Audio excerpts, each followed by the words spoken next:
नमस्कार दोस्तों, Ram sir Hindi channel में आपका स्वागत है।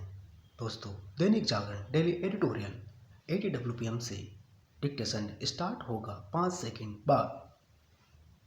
स्टार्ट। ऑस्ट्रेलियाई शहर सिडनी के समुद्र तट पर आतंकियों ने जिस तरह यहूदी समुदाय के लोगों को निशाना बनाया और 10 से अधिक लोगों की जान ले ली, उसने जिहादी आतंक के खतरे को खौफनाक रूप में फिर से सामने खड़ा कर दिया। चूंकि हमलावरों की पहचान हो गई है, इसलिए न तो इसमें संदेह रह जाता है कि वे कट्टरपंथी इस्लामिक विचारधारा से ग्रस्त थे और न ही इसमें कि उनका मकसद यहूदियों को ही निशाना बनाना था, क्योंकि उन पर तब हमला किया गया जब वे हनुक्का पर्व मनाने के लिए बड़ी संख्या में समुद्र तट पर एकत्रित हुए थे। ऑस्ट्रेलियाई सरकार ने इस दिल दहलाने वाले हमले को आतंकी कृत्य तो करार दिया, लेकिन इसकी अनदेखी नहीं की जा सकती कि उस पर यह आरोप लग रहा है कि उसने उन चरमपंथी इस्लामिक समूह की गतिविधियों पर पर्याप्त ध्यान नहीं दिया, जो यहूदियों को धमकाने में लगे हुए थे। इस आतंकी घटना को गाजा में हमास और इजराइल के बीच चली लंबी लड़ाई के परिणाम के रूप में देखा जा रहा है। इस लंबे संघर्ष ने दुनिया भर में यहूदियों के खिलाफ एक माहौल बनाया। यह माहौल चरमपंथी इस्लामिक समूह की ओर से ही बनाया गया और इसके चलते अमेरिका में भी यहूदियों पर हमले हुए।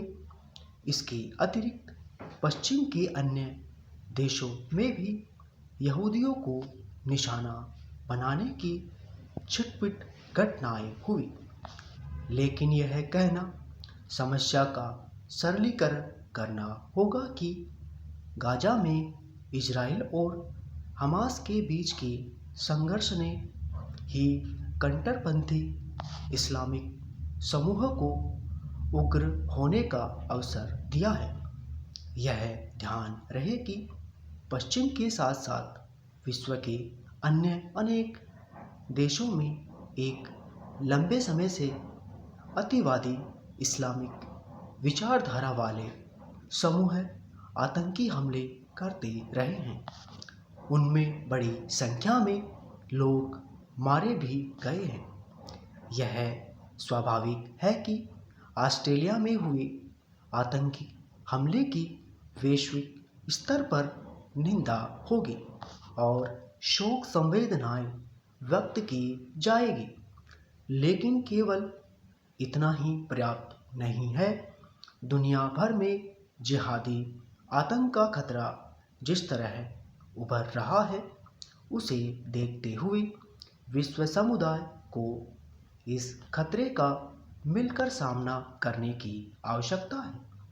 यह दुर्भाग्यपूर्ण है कि आतंकी घटनाओं का सिलसिला कायम रहने के बावजूद वैश्विक स्तर पर आतंकवाद को परिभाषित नहीं किया जा पा रहा है। इससे भी खराब बात यह है कि आतंकी संगठनों को सहयोग, समर्थन एवं संरक्षण देने वाले देशों के खिलाफ आवश्यक कार्रवाई करने से बचा जा रहा है। ऐसे देशों में सबसे ऊपर पाकिस्तान का नाम आता है। विश्व समुदाय को यह समझना होगा कि आतंकवाद का सामना केवल आतंकी गतिविधियों की भर्त्सना करके नहीं किया जा सकता। इस आतंकवाद से निपटने के लिए विश्व समुदाय को एकजुटता के साथ साथ आवश्यक इच्छा शक्ति का भी परिचय देना होगा। स्टॉप।